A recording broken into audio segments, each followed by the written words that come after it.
Coucou mes abonnés, bienvenue sur votre chaîne YouTube Tennis pour vos pronostics du mercredi 16 septembre 2020. Donc j'espère que vous allez toutes et tous bien. Alors les abonnés, on ne s'est pas vu depuis quelques jours, faut pas vous inquiéter hein, quand vous n'avez pas de vidéo. Si vous n'avez pas de vidéo, c'est que j'ai pas des probas hein, qui correspondent à ce que je recherche. Donc proposer pour proposer, ça sera jamais mon cas. Si vous voulez vous proposer 7, 8, 9 pronostics par jour, ça sera jamais le cas. C'est-à-dire il faut véritablement que j'ai un ou deux pronostics qui pour moi tiennent la route. Si ça tient pas la route, bah effectivement je préfère ne pas proposer, hein, tout simplement. On fait un bilan rapide hein, les abonnés sur ce que je vous avais proposé récemment. Alors je sais plus s'il y avait des pronostics qu'on avait vus ensemble. Donc il y a eu du bon et du moins bon, hein, je le reconnais, on va y revenir d'ici quelques secondes. Donc à l'US Open, je vous avais proposé Mertens gagnante contre Azarenka. Bon, ça m'a agacé, ça a agacé beaucoup d'abonnés parce que je m'étais effectivement basé sur le match que Mertens avait fait contre Kenin. Elle avait fait un super match. Et puis bah derrière, elle est complètement passée à côté, c'est-à-dire elle n'a même pas gagné une fois son jeu de service.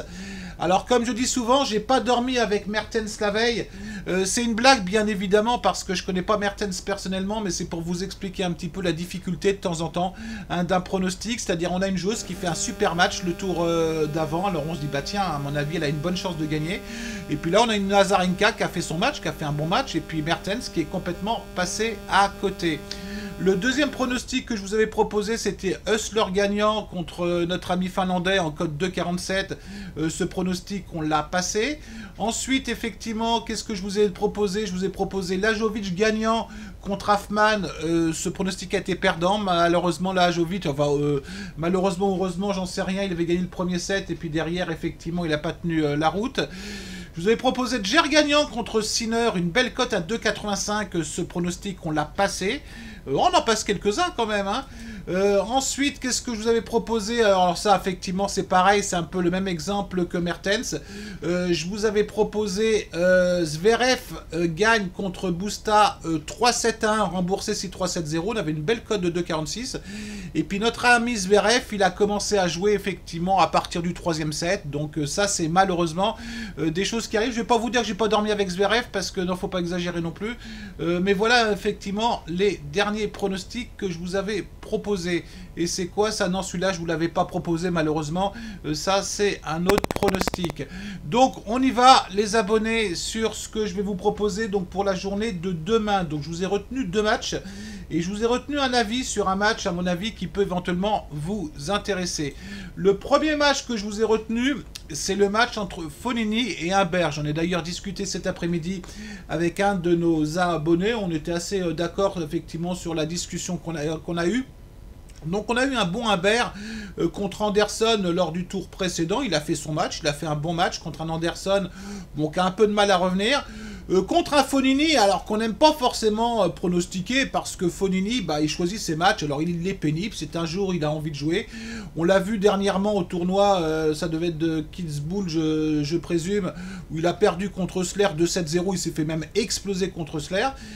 Maintenant, faut pas oublier que Fognini, sur terre battue, bon, c'est pas un mauvais joueur quand même. Hein. L'année dernière, de mémoire, il a battu Nadal avant Roland-Garros à Monte-Carlo, de mémoire.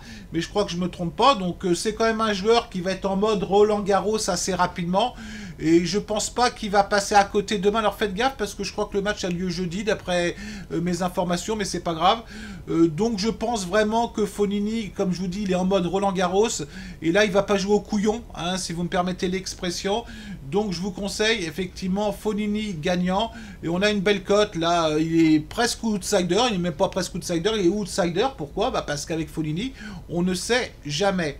Le deuxième pronostic que je vais vous proposer, c'est le match entre Yastremska et Anisimova.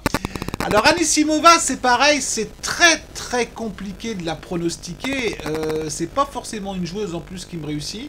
C'est-à-dire c'est une joueuse qui peut super bien jouer, puis qui peut complètement passer à côté, quoi. C'est un peu le Fognini un petit peu des femmes, mais en mode plus soft, je dirais. Contre une Yastremska qui a gagné son premier match contre Georgie, mais en 3-7. Elle aurait pu tout aussi bien perdre ce match. Contre une Anisimova qui a vraiment très bien joué lors de ce premier tour contre Vekic. Et Vekic qui est une bonne joueuse, qui joue bien sur terre battue. Puis j'aime bien Vekic, je trouve qu'elle est très jolie en plus. donc ça n'enlève rien. Moi je vous dirais, en espérant que Anisimova effectivement confirme son premier match, et elle joue sur son niveau. On a une légère value sur ce match-là, bon c'est du 50-50, hein. Donc j'irai plutôt sur Anisimova gagnante. Allez, on résume tout cela dans ce que je vous ai donc préparé. Donc je vous ai donc préparé pour demain.